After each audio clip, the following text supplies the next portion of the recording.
झज्जर पालिका बाजार में फूड सप्लीमेंट विक्रेता की दुकान पर खाद्य सुरक्षा विभाग की टीम ने छापे मारकर तीन पाँच हजार के फूड सप्लीमेंट बरामद किए हैं, जहां एक प्रतिष्ठित कंपनी के लेबल लगाकर इन उत्पादों को बेचा जा रहा था। कंपनी के अधिकारियों ने इस संबंध में पुलिस को शिकायत दी थी, जिसके बाद पुलिस ने कार्रवाई करते हुए नमूने जांच के लिए प्रयोगशाला में भिजवाए और आरोपी दुकानदार अजय को हिरासत में ले लिया है।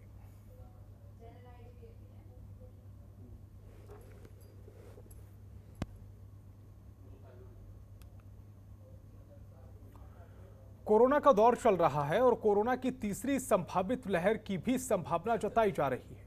इसी को लेकर दिल्ली स्थित कंपनी ने लाइफ गॉर्डिशियन सिस्टम टेक मशीन धर्मशाला के पास स्थित निजी स्कूल में स्थापित की है। कंपनी की खासियत यह है कि इसमें सैनिटाइजर के बजाय हर्बस सिस्टम का इस्तेमाल किया गया है और ये मशीन स्किन फ्रेंडली है। इतना ही नहीं, मशीन वायरल से इंडोर में 5000 वर्ग मीटर एरिया में प्रोजेक्शन प्रदान करती है। कंपनी के डायरेक्टर जितेंद्र ठाकुर ने बताया है कि कोविड वायरस प्रोटेक्शन के लिए ये मशीन बनाई गई है। इसके अलावा दूसरे हानिकारक वायरस से भी ये मशीन प्रोटेक्ट करती है। इस मशीन से गुजरते ही शरीर में जो वायरस होगा वो रिमूव हो जाएगा। शरीर में रेडिएशन सिस्टम है जो कि पूरी बॉडी को प्यूरिफाई करेगा।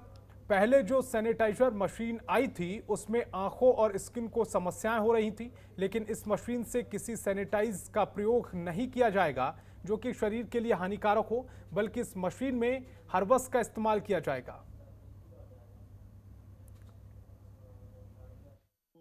ये मशीन के बारे में हम आपको आज विस्तार से बताते हैं। ये मशीन कोविड के प्रोटेक्शन के लिए, वायरस की प्रोटेक्शन के लिए और कोई भी हार्मफुल वायरस को रिमूव करने के लिए ये मशीन है, ठीक है ना।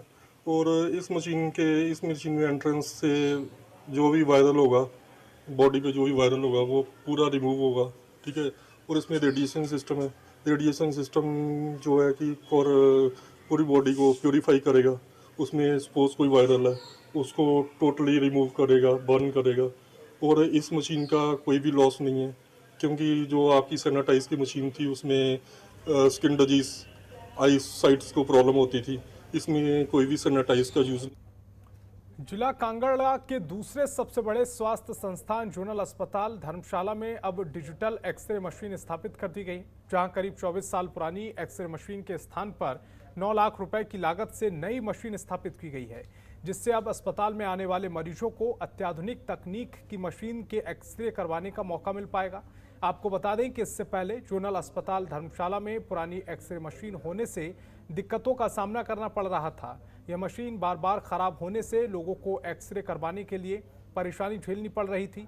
लोगों को एक्सरे करवाने के लिए निजी स्वास्थ्य संस्थानों में अधिक राशि को चुकता करना पड़ रहा था, लेकिन अब नई मशीन स्थापित होने से लोगों को मुफ्त में यह सुविधा मिल पाएगी, जिसके चलते लोग लंबे समय से नई एक्सरे मशीन की मांग कर रहे थे। जोनल अस्पताल धर्मशाला में अब 300 MA की जगह 500 MA एक्सरे मशीन स्थापित कर दी गई है, जो कि पूरी तरह से अत्याधुनिक है और डिजिटल सिस्टम से अटैच है।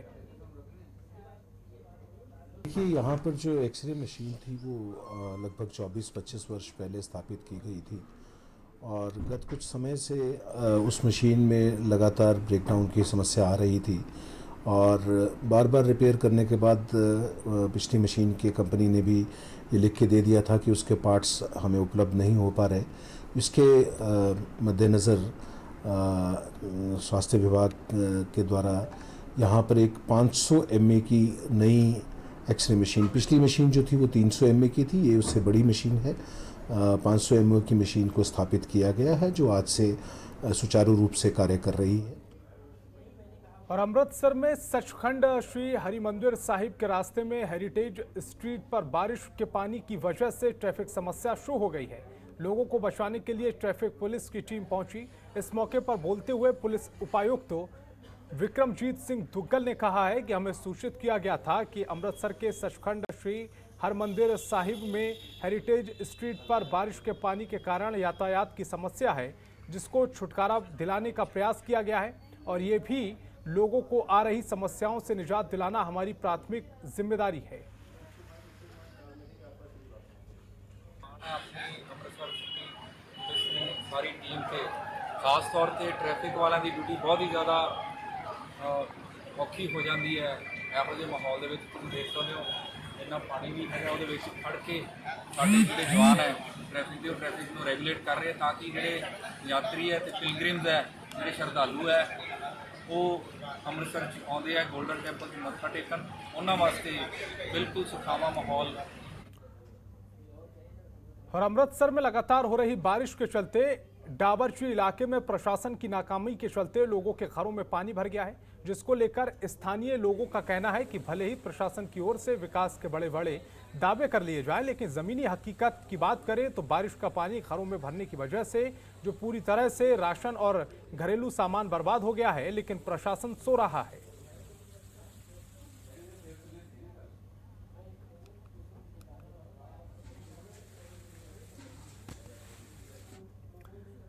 सुबह से हुई बारिश के कारण अजुनाना नाला के घर में एक घर बिजली की चपेट में आ गया है, जिसके परिवार को भारी आर्थिक नुकसान झेलना पड़ा है। पीड़ित बाज सिंह ने कहा है कि भारी बारिश के कारण अचानक बिजली गिरने की आवाज आई और जब उसने घर के अंदर जाकर देखा तो बिजली के उपकरण जलकर राख हो गए। पीड़ित का कहना है कि इस हादसे में करीब 2.5 लाख रुपए का नुकसान हुआ है।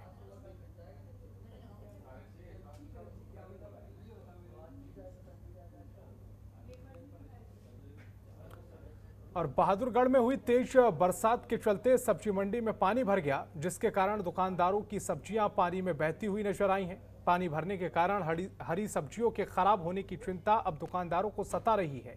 दुकानदारों का कहना है कि बरसात की वजह से उन्हें करोड़ों रुपए का नुकसान हुआ है। दरअसल सब्जी मंडी के जल निकासी की कोई व्यवस्था प्रशासन की ओर से नहीं करवाई गई, जिस वजह से सब्जी मंडी पूरी तरह से तालाब में तब्दील हो गई।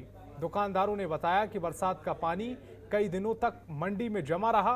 उन्होंने नेताओं से और अधिकारियों से इस समस्या को लेकर और समाधान करने की गुहार भी लगाई, लेकिन किसी ने इस ओर कोई ध्यान नहीं दिया।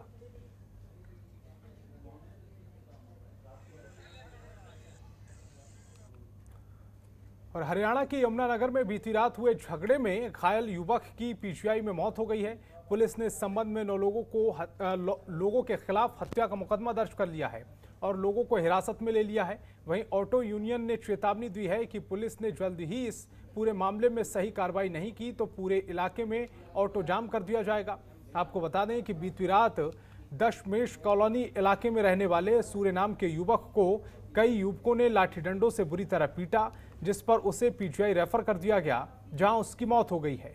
यमुनानगर पुलिस ने इस संबंध में 9 लोगों के खिलाफ हत्या का मामला दर्ज करके कुछ लोगों को हिरासत में लिया है और पूछताछ की जा रही है।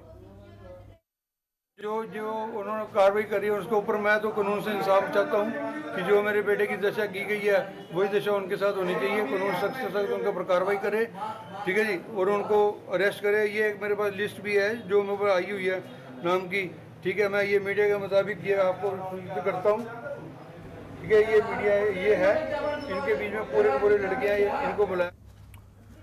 तो इस बुलेटिन में फिलहाल इतना ही। आप देखते रहिए जनतंत्र टीवी। खबरों के निष्पक्ष विश्लेषण के लिए सब्सक्राइब करें Jantantra TV and press the bell icon. Never miss any update.